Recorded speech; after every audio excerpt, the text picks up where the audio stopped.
जाएगा। एक कहानी में सुनाऊंगा, स्टोरी आखवान बताइए। एक गांव के अंदर, छोटे से गांव के अंदर एक बाप और एक बेटा रहता है। एक बाप और एक बेटा रहता है। बाप रोज रोज जंगल की तरफ, पहाड़ी की तरफ जाता है। कहां जाता है? जहां उधर जंगल की तरफ, पहाड़ की तरफ जाता है और उधर रास्ता बहुत तंग होता है। तो क्या होता है, जब ये रोज रोज जाता है, एक दिन बेटे ने उससे कहा कि बेटे ने जिद की कि मुझे भी ले चलो अपने साथ। बाप ने मना किया कि नहीं, मैं तुम्हें नहीं ले जाऊंगा, मगर बेटे ने बोला नहीं, मैं भी आऊंगा।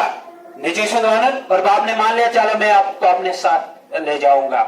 तो उसने क्या किया, उसने बेटे को अपने हाथ में हाथ लिया और चल पड़ा। आगे चलते चलते वो रास्ता तंग था, तो एक जगह ऐसा आया कि रास्ते के बीच में एक चट्टान थी, एक पत्थर थे। तो बाप को पता था, वो रोज रोज आता था, वो साइड से निकला और ये बेटा तमाशा देख रहा है, बहुत ऐसे ही देख रहा है, लेकिन इसको नहीं पता आगे पत्थर है। खोंद, और इसने क्या किया, अरे लग गई। वापस आया और आवाज, क्या, अरे लग गई। अब उसको जाल, इसने बोला कि वापस आवाज आ रही कहीं से। इसने बोला अरे कौन हो तुम? उधर से भी आवाज आ गया, अरे कौन हो तुम? इसको और गुस्सा आ गया, ये गुस्से में आ गया, बोला अरे क्या चाहते हो? वहां से वापस आवाज आई, अरे क्या चाहते हो? ये हैरान है, मैं डर रहा हूं। तो इसने बाप की तरफ देखा कि, और बाप से कहने लगा, ये कौन है जो मुझे ऐसे भटका रहा है? तो बाप ने मुस्कुराया और कुछ नहीं बोला।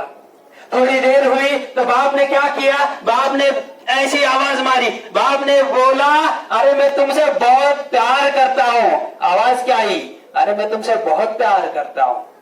बाप ने फिर आवाज मारी, अरे तुम बहुत अच्छे हो। आवाज वापस आई, अरे तुम बहुत अच्छे हो।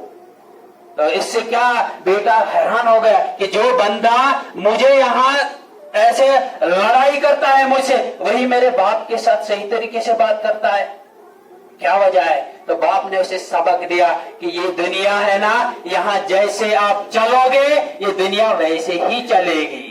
बात समझ रहे हो? ये दुनिया में आप जैसे सही से किसी के साथ अच्छे से पेश आओगे तो वैसा ही वापस करेगा। बात समझे? इस कहानी का मतलब था कि आपको इस दुनिया में अच्छा रहना है। क्या रहना है? अच्छा रहना है।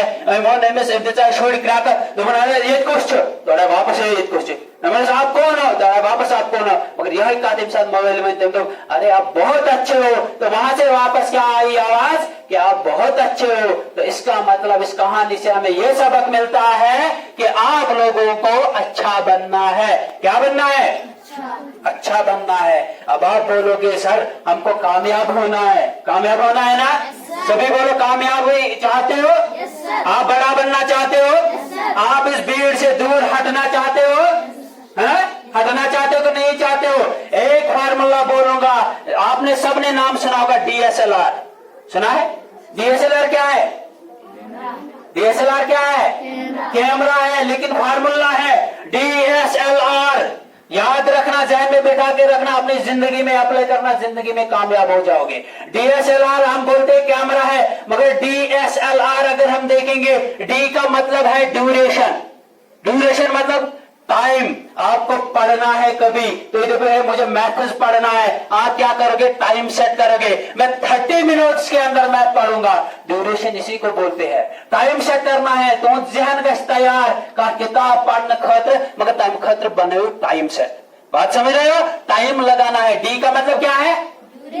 ड्यूरेशन। आपको टाइम नोट डाउन करना है, मुझे आधे घंटे के अंदर इतना पढ़ना है तो आधे घंटे के अंदर इतना पढ़ना है। बात समझ रहे हो? और हो गया डी। फिर क्या आता है? एस। एस क्या है? स्ट्रक्चर। स्ट्रक्चर का क्या मतलब हुआ? स्ट्रक्चर को आप पढ़ते हो, वतन जो मुझे आप जाते हो किचन में खाते हो जो भी मिला, ठीक है? तो स्ट्रक्चर बनाना है। आपको किचन में नहीं जाना है, आपको वाईफाई वहां नहीं रखना है, आपको इंटरनेट नहीं रखना है, आपको मोबाइल सिस्टम नहीं रखना है। दूसरी बात थी स्ट्रक्चर बनाना है कि मुझे इस टाइम यही काम करना है, बस यही करना। बात समझ रहे हो? पहली बात क्या थी? डी ड्यूरेशन, टाइम सेट करना है, दिमाग इससे तेज हो जाएगा। मुझे आधे घंटे में पढ़ना है, तो टाइम सेट करना है। बात समझ रहे हो? तो टाइम सेट करना है, ड्यूरेशन, स्ट्रक्चर बनाना है, पढ़ते समय खाना नहीं है, किचन में नहीं जाना है। DSL क्या है? लोकेशन। एल क्या है? लोकेशन। आपको वो जगह चुनना है जहां दूसरे की आवाज नहीं आएगी, जहां बर्तनों की आवाज नहीं आएगी। लोकेशन देखो, अलग हो जाओ, अपनी भीड़ से अलग बैठो, अलग से पढ़ो। बात समझ रहे हो? लोकेशन सही चूज करो। आपका कमरा अलग होना चाहिए, जहां पे आपको डिस्टरबेंस नहीं होगी, जहां कोई और नहीं आ सकता, जहां दूसरे की आवाज नहीं आ सकती है। बात समझ रहे हो? DSL अब क्या है? Our requirements. जब आप एक बार, दो बार, तीन बार पढ़ोगे ना, ये पढ़ने भी है ना कुंजय, जब आप कहीं पे बैठोगे, आप पढ़ने बैठे एक दिन, दो दिन, तीसरे दिन, चौथे दिन, आपको पता चलेगा मुझे क्या जरूरत है। उसी को रिक्वायरमेंट्स बोलते हैं। मुझे क्या जरूरत है, मैं क्या जरूरत आज लगते पता। मुझे फर्ज करो, मेरे लिए स्टडी टेबल होना चाहिए। बात समझ रहे हो? अदालत पता का कौन सी कारण फिक्र कारण क्या, हमें क्या करना है। जब आप कहीं पे पढ़ोगे, पढ़ने बैठोगे, सही लोकेशन हो, सही स्ट्रक्चर होगा, सही ड्यूरेशन होगा, उसके बाद आपको रिक्वायरमेंट देखना है। मेरा पेन जरूरत, मेमा पेंसिल जरूरत, मेमा जियोमेट्री जरूरत, मेमा बदल का चीज जरूरत। ये चार चीजें आपको जिंदगी में क्या करनी है? अपनानी है। DSLR क्या मतलब हुआ? ड्यूरेशन।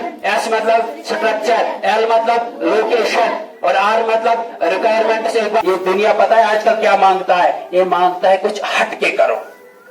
कंपटीशन का जमाना है ना, कंपटीशन का जमाना है, तो उसे दमन पढ़न मैं सबसे आगे जाऊंगा। आपको खुद को नहीं देखना है, आप देखो मेरे जो कंपटीशन में आने वाले हैं वो कितने वक्त तक पढ़ते हैं, वो कितना टाइम देते हैं। अगर तो 6 घंटे पढ़ा हो, आपने खुद को देखा मैं 6 घंटे पढ़ता हूं, क्या पता आपके जो कंपटीशन में आने वाला है वो 12 घंटे पढ़ता होगा। हो भी सकता है ना, वो और इंटरनेट फैसिलिटी यूज करता होगा, वो एक्स्ट्रा बुक्स यूज करता होगा, तो आप उस कंपटीशन में जीत नहीं पाओगे।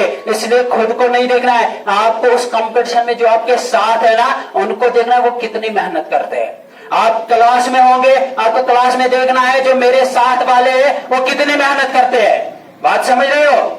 बात समझ रहे हो? तो हटके करना है, कुछ अलग करना है। अगर इस दुनिया में कामयाब होना है, अगर आप कुछ सफलता चाहते हो, तो आपको कुछ डिफरेंट करना है।